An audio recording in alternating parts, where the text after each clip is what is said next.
Hi, this is Shane with The Rational Trader. It's Christmas Eve. I wasn't actually planning on putting a video out today, but I ran into some things that I thought were interesting. I intended to run one very specific test and then just some sort of general research, and both yielded answers. So the specific test was launch AT charts and then actually close this and then let the system go. And will it properly trade? And the answer is yes, it does. And the reason that's important is that this will lose connection. The Infinity AT software, the execution software, will lose connection, and it won't automatically reconnect, but Sierra Chart will. And so if I wanted to just start the system and let it run all week, I wouldn't have to actually log back in to this Infinity AT software. Okay, so that is proven. That works. The other thing was just sort of in general, what happens if you just kind of let things go, particularly when it's non-standard. Like today's a holiday, and some things happened today that I wasn't expecting, and so this is why you do basic research. I never used to run on like Christmas Eve or the day before, a partial day, things like that. In general, because the volumes are lower, and as a result, the quality of the trading tends to be lower, or the quality of the entries tends to be lower. But with the introduction of volume profile into the approach that I'm using here, that much of that is mitigated. So if there's no movement, then you end up just never getting an entry because you don't build enough of a distribution to do anything. In this case, in all three markets, there was movement. I took let's take a look real quick, and then we'll talk about the kind of scary thing that I learned here. This is the euro. The London Open is right here, and then you can see there's decent movement here. All right, so if there's movement, I'll trade it. So, and if I look at where it's looking, this is okay. The chop avoidance is going to prevent any longs here. That's what that blue striping means, and that's because all this here looks very resistance oriented. But nonetheless, that's correct to be looking there. And then also right here is awesome. Certainly, that's exactly where I want to be looking. Here as well. All right. That would have been a nice short right there. As it happens, the system takes a short here. That's a decent looking trade in this case, mostly because as a human, I see that. As it is, it's just pulling back and it's going to continue higher here. So I took a 8 tick loss there, which works out to, I think, $50 and 6 and that's it. Nothing else here. There's a nice move there too. Now you can see there's some opportunities there when the system's looking there. It tried to get long there, but there's no fill, and you have to be really happy with that signal. I'm not getting filled because my entry is placed right there, but that's a different choice. Okay, so that's it for the euro. In gold is similar. Here's the open. There's a nice break right there. Orange bar, so the system's looking, doesn't find anything. It finds it here on this pullback and says I don't think it's going to succeed. Let's get short, which is wrong in this case, and so I take my 7 tick loss. Nice movement though. So again, what you see here is you built enough of a distribution to actually get some low volume nodes here, and you pull back to the you broke through here. You broke through the value area edge, and then you pulled back to it. This is exactly what I want to see here. All right. So a 7 tick loss there, and then in oil is where I learned something kind of very useful, but when I looked at it, I went, wow, I got lucky. So let's take let me get back here. So here's the open. Whoops, here's the open. I'll get rid of that, sorry. Here's the open. And so here's some thrashing here that tends to tends to get me a little bit worried. All right, we're going sideways along with the value area edge, but because we're at the edge, we're looking. All right, we take a long there and get 5 ticks. Okay, so basically, as soon as we get 10 ticks, we move to entry plus 5. Super tight trailing, really, really new for me. And then there's a lot of movement in this market, which is a little surprising for what you would consider a low volume day. There's a short here. Now this is where things get a little interesting. So there's a short here. We move. So the trade management is that if you get 15, move the entry to. Move the stop to entry plus 10. So really tighten up very quick. So we get taken out there, but you can see it's way too soon. And then we have another one of these cases where the system sees another opportunity immediately and just gets in for another 5 ticks. So 15 ticks total there. But to me, it's like I really want to just take one trade there, but I don't quite see how to do it, and still trail as tightly as the system or the data says that I need to. Now here is okay. So here's a long that takes a 7 tick loss. And then here's the case where you start to rethink your choices, because we get short here and get 10 ticks, move the entry to stop move the stop to entry plus 5, and then get taken out really to the tick here before a nice long fall. Okay, so this is like this. You see this and you go, okay, this is a stupid idea. You should be doing this.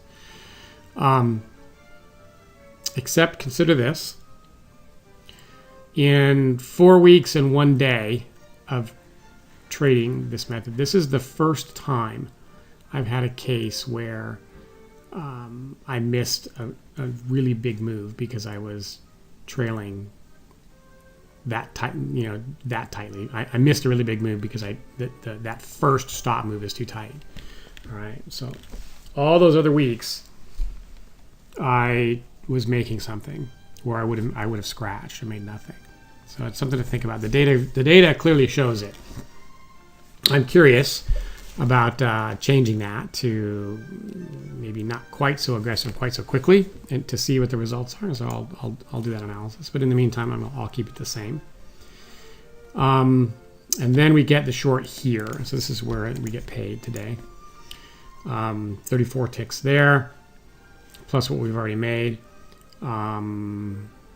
And then I think we take a couple losses after this. Yeah, so there's a long here for a 7 tick loss, and then the scary one, and it's right here. And this is what I learned today, is that you can't just ignore the fact that it is a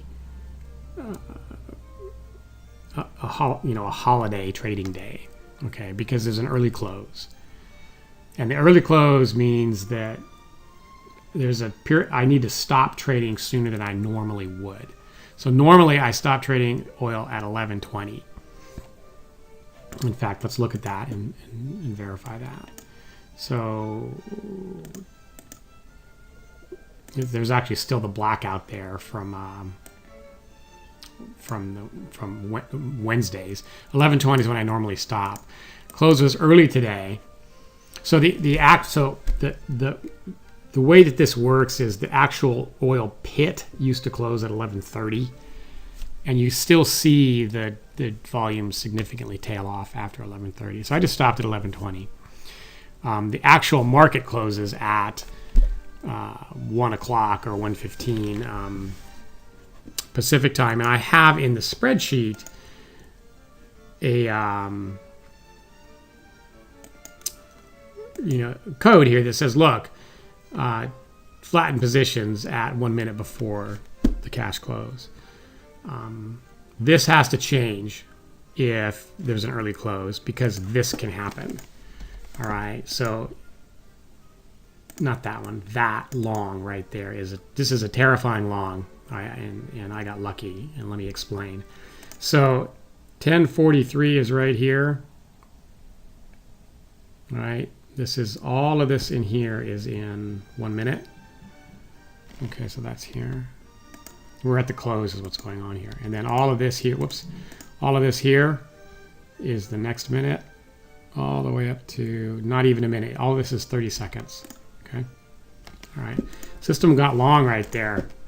All right. And I took a 7-tick, an 8-tick loss here, and I'm glad I took it because I could be holding an open contract through the holiday if I didn't close that out. So this is the key lesson I learned about.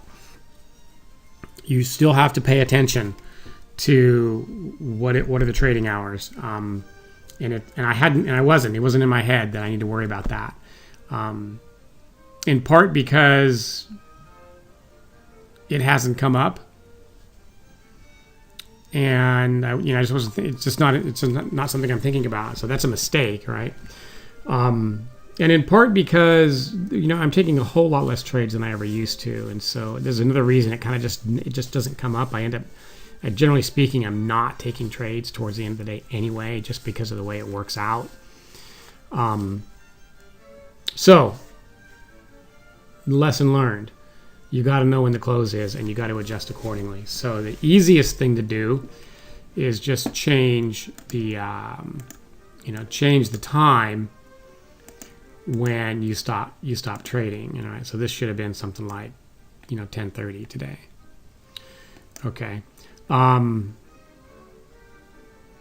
The other thing that you really should do is change this value. All right, because you could what this part of the spreadsheet does is if you're in a position, you may have taken that trade an hour ago. You don't know when. But if you're in a position, go ahead and flatten it a minute before the market closes, is what that says.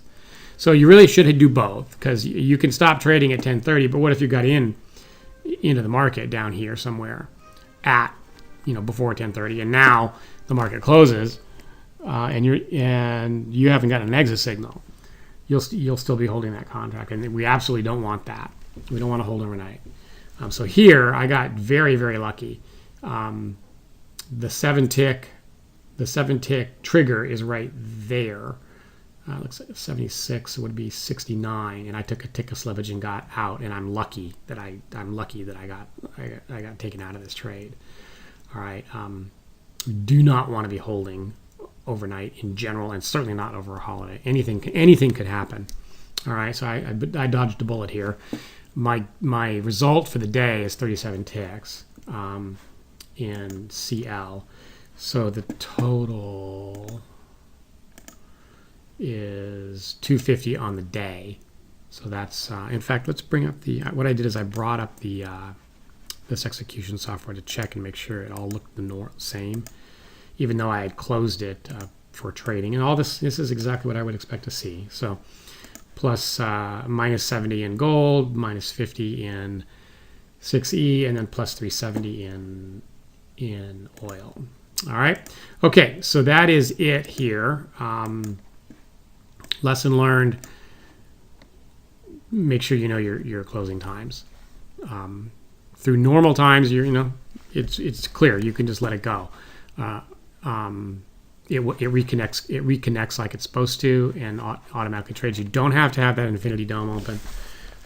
You need that if you're going to execute off of it, but we're not executing off of it. Sierra Chart is doing the execution via the auto trading spreadsheet. And that's it. So what that means is if for the markets are closed Tuesday and Wednesday, for Thursday and Friday, I'm going to specifically check what the hours are. I believe they're normal hours. But then for next week, this is key now, because next week I was specifically planning turn the system on Sunday night and don't check it until the end of the week, and I can't do that because there's very clearly will be early close times on New Year's Eve or something like that. I'm sure there'll be some odd hours that need to be taken into account. All right.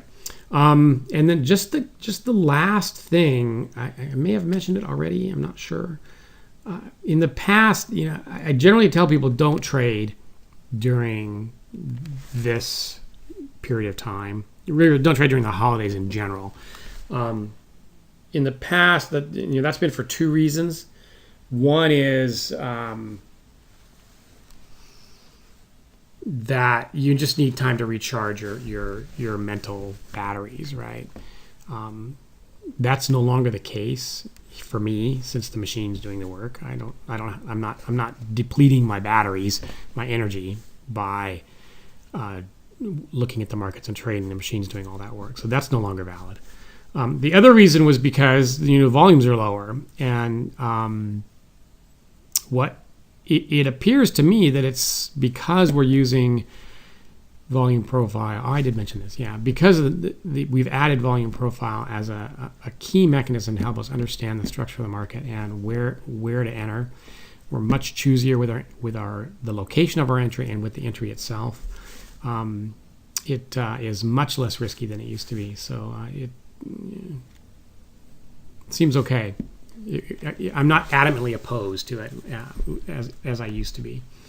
Having said that, this is a small sample size of 1, so I'll need to do this for a few times and see kind of how it works out.